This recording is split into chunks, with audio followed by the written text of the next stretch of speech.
Hi, everybody. So this is a pretty challenging question that is from exercise 6E in fundamental applied maths. So this is from exercise 6E, question 4. So it's an impacts and collisions question. So a ball is projected with speed u at an angle alpha, as per the picture, and at a distance d from a smooth vertical wall. Okay, the ball strikes the wall and rebounds and returns to the point of projection P. Okay, so ball's going to hit the wall, straight back, and come back to P. Coefficient between the ball and the wall is E. And the first thing it's asked us to do is to prove that the time taken to reach the wall is d over u cos alpha. Okay, so let's think about this, right? So when we have our particle being projected here from point P, we could look at the distance in the I direction. So if we use our S is equal to ut plus a half at squared, and we're going to look at this in the I direction, well, of course, the good thing about this formula in the I direction is we have no acceleration, right? So we only have acceleration due to gravity in the J direction. So let's fill in our numbers here. Well, d is going to be my distance until it hits the wall. My initial acceleration is going to be u cos alpha. So just for a quick sanity check, when I have u being projected like this and an angle alpha, let's get rid of this alpha like this, then this is going to be u cos alpha, and this component is going to be u sine alpha like this. And then this is going to be multiplied by t. So then, of course, when I change this around, this is going to be t is equal to d all over u cos alpha as required. So that's kind of a nice one to get us started off with for this question. So the next one then says, show that the velocity of the ball on hitting the wall is u cos alpha I plus all this thing over here at j.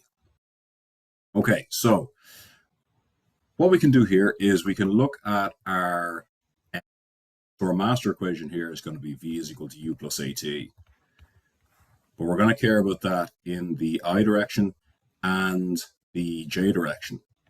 So what I'm going to do here is for my final velocity vector, before just as it hits the wall, I'm going to have u plus at in the I direction plus u plus at in the j direction. Now the I direction is going to be quite simple again because I have no acceleration, but the j direction is going to get a little bit more complicated, hence why we have this big fraction here in the end. So let's see what this is going to turn into. Well, u in the I direction is going to be u cos alpha. So for the same reasoning as when I drew this triangle up here, u cos alpha like this, and that matches up with our answer. And the j direction. So it's going to be, and let's keep this going in brackets. It's going to be, so the j component of my initial velocity is going to be u sine alpha. My acceleration is going to be minus g, minus gravity. And then my time, well, I've already worked out my time until the wall is going to be d all over u cos alpha. Now, of course, j. Now, we pretty much have our expression for the velocity of the ball hitting the wall, but of course, it's not in the format that they want it in. So we got to think of a way of, first of all, making this into one fraction. Okay, so we have all these terms here, two terms inside our brackets. I want to make this into one fraction. So what I'm going to do is put this all over u cos alpha. But then, of course, when I do that, I have to multiply this u sine alpha. So this is going to be u sine alpha multiplied by u cos alpha at minus gd all over j. And let's keep this going in brackets. So, of course, this is going to be u cos alpha I plus u squared sine alpha cos alpha.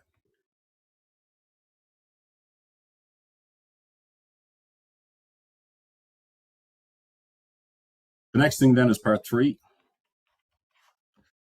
They ask us to prove that u squared sine 2 alpha is equal to GD 1 plus 1 over E.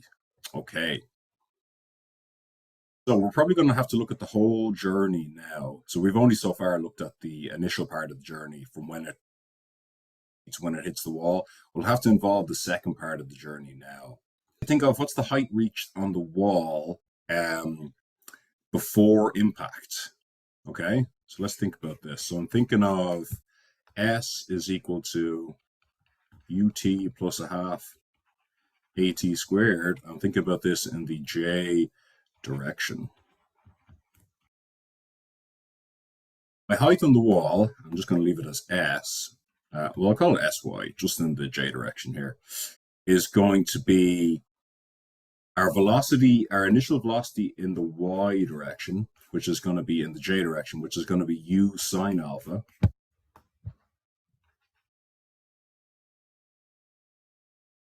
I'm going to multiply this by T. Now, the time until it hits the wall, we've already figured this out. It's going to be D over U cos alpha from part 1 by D all over U cos alpha.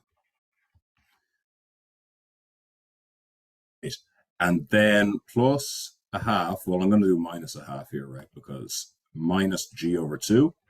And then T squared. So that's going to be D squared all over U squared cos squared alpha. So here's an expression for the height that it reaches on the wall. Now let's think about the velocity after impact, right? So we hit a vertical wall. So our ball hits a vertical wall in this case. So this means that our J velocity, the J component of our velocity is going to stay the same, but the I component of our velocity before it hits the wall is going to be multiplied by minus E. Okay, so we have an expression for our velocity before impact. So let me just copy this down here. Our velocity before impact is equal to U cos alpha I plus all this stuff we found in part 2, sine alpha, cos alpha, minus GD all over U cos alpha by J like this. After impact, so let's call this velocity after impact, I'm going to multiply this by minus E cos alpha I plus U squared sine squared alpha, sine alpha cos alpha minus GD all over U cos alpha. Okay. So we can think now. So now we've involved E in our equations. So we need to do that because, there's an E involved in part 3. So otherwise, there's going to be no way to involve E in our calculations, our coefficient of restitution. So what can we do? Well, we know it's going to bounce back this distance D when it hits the wall again.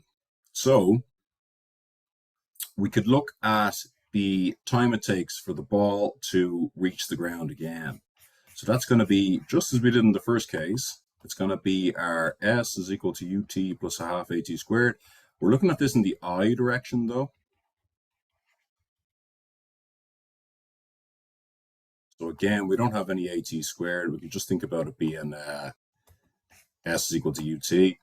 And kind of a good way to think about this is just forget about the negatives at this stage, right? So we have our distance D. We have a projection off the wall like this, or a rebound like this. So I can just think of my speed in my I direction as being EU cos alpha. I don't really have to think about it being negative anymore. So I can think about D, which is S, being EU cos alpha times T. So that means that T is going to be D all over EU cos alpha. Okay, so what can we do then? So we have our time it takes for the ball to come back and hit the ground, and we have an expression for the height that comes on the wall and the velocity after impact.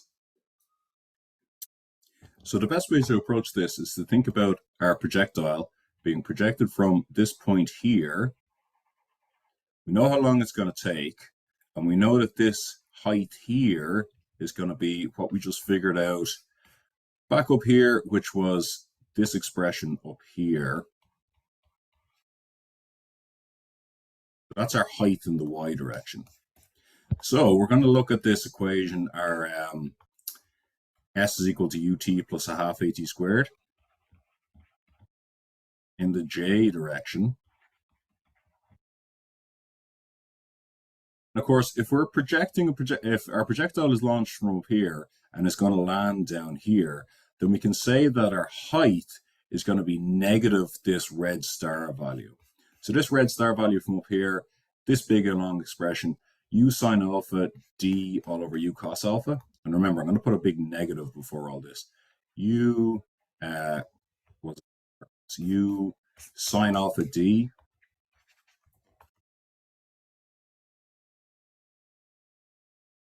u cos alpha. And then we have minus gd squared. It's going to be the top part of this. Minus gd squared all over 2u squared cos squared alpha. 2u squared cos squared alpha. Okay, that's our height is equal to, now my initial velocity here is going to be this j component of my after velocity here. It's u squared sine squared alpha cos, yeah, all this thing at the top of my screen. So u squared sine alpha cos alpha. So this is a pretty long question. Minus gd all over u cos alpha.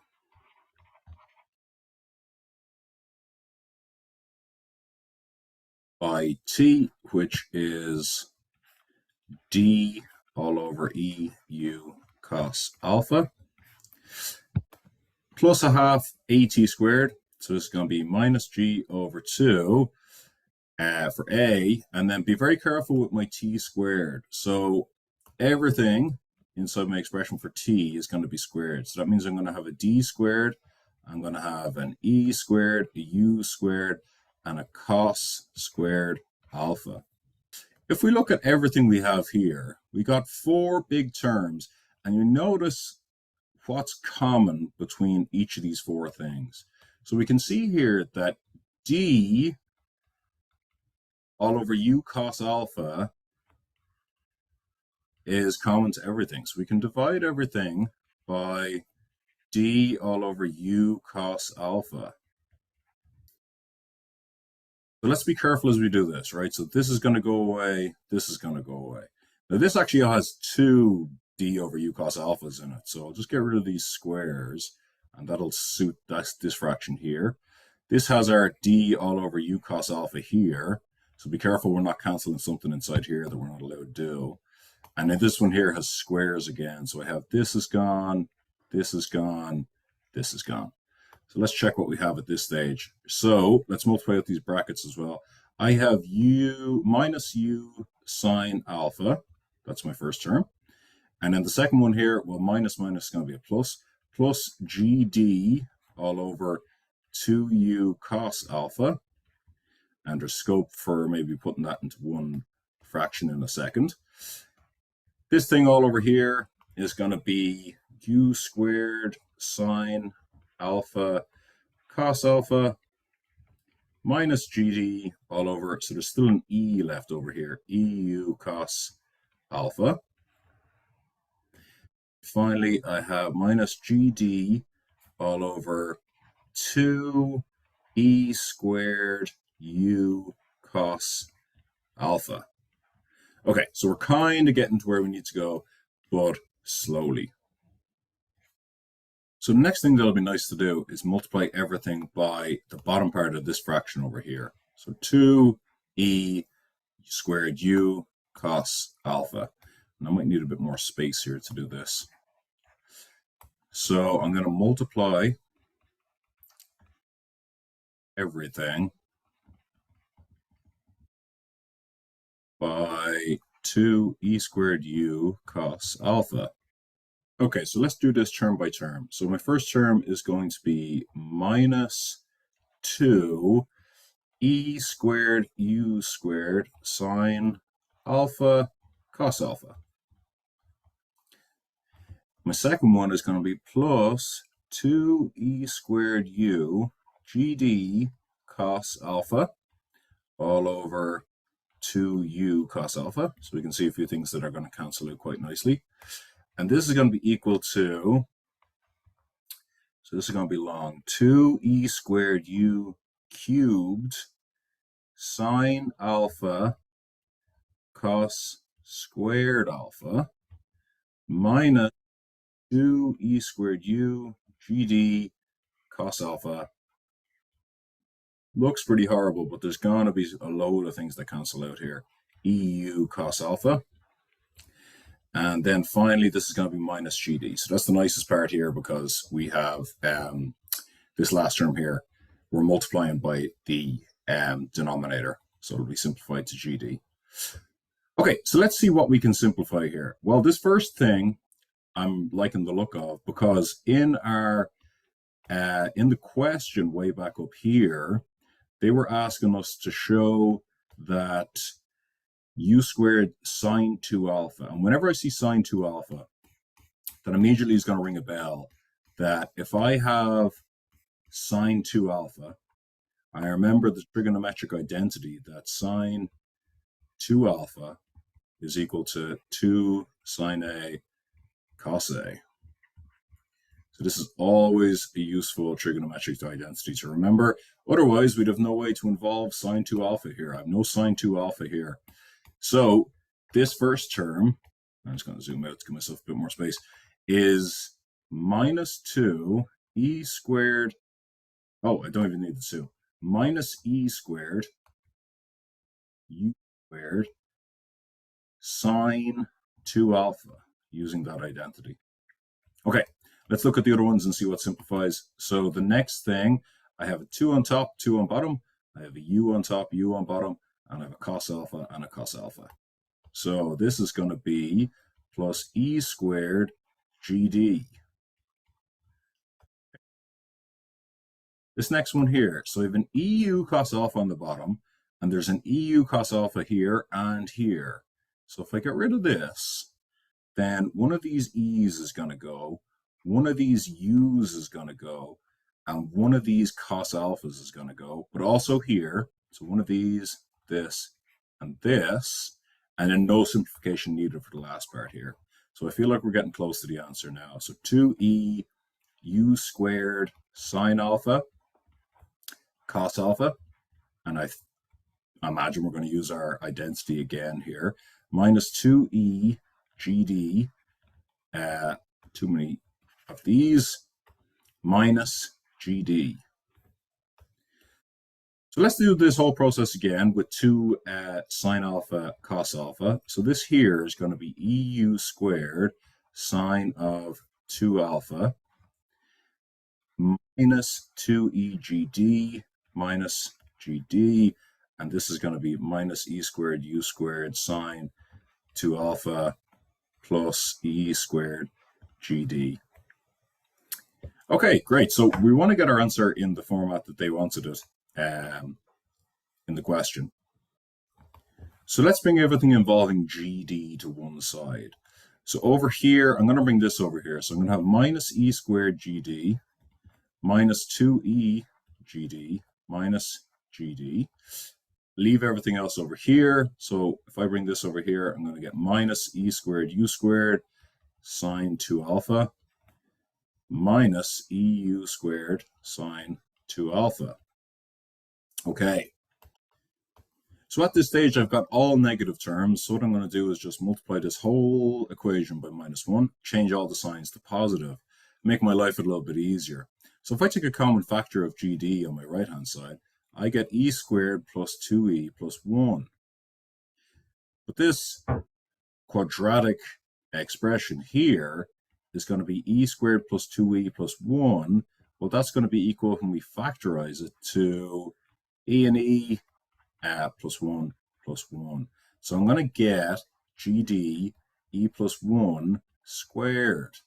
Like we could get an E plus 1 at the left-hand side as well if we take the right common factor. So it's going to be EU squared sine 2 alpha.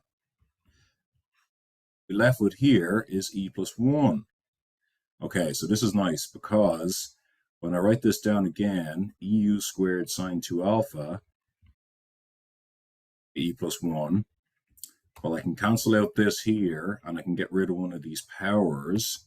So I'm left with EU squared sine 2 alpha is equal to GD E plus 1.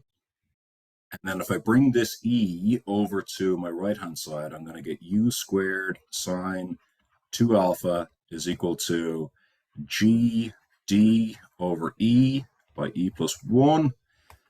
And finally, then, this is going to be equal to, divide both parts of this by E, and I'm going to get GD, multiplied by 1 over 1 plus E.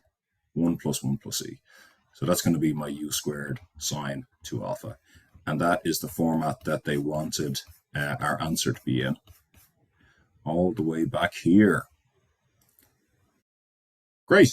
And then the final thing here asks us for if U is root 6 GD and alpha is 15 degrees, find E. So compared to part 3, this part 4 is a piece of cake. So this was very long, but then for part 4, they're asking us for U is equal to root 6 GD and alpha is equal to 15 degrees. So then root 6 GD squared sine, and then 2 by 15 is 30, is equal to G by D by 1 plus 1 over E. So root 6 GD squared is going to be 6 GD. 30 is equal to a half when we look it up. Is equal to GD by 1 plus 1 over E. We have GD on our left and on the right-hand side, so these go away. And 6 by a half is equal to 3, is equal to 1 plus 1 over E. So then 3 take away 1 is 2, is equal to 1 over E. So then E is equal to a half, like this.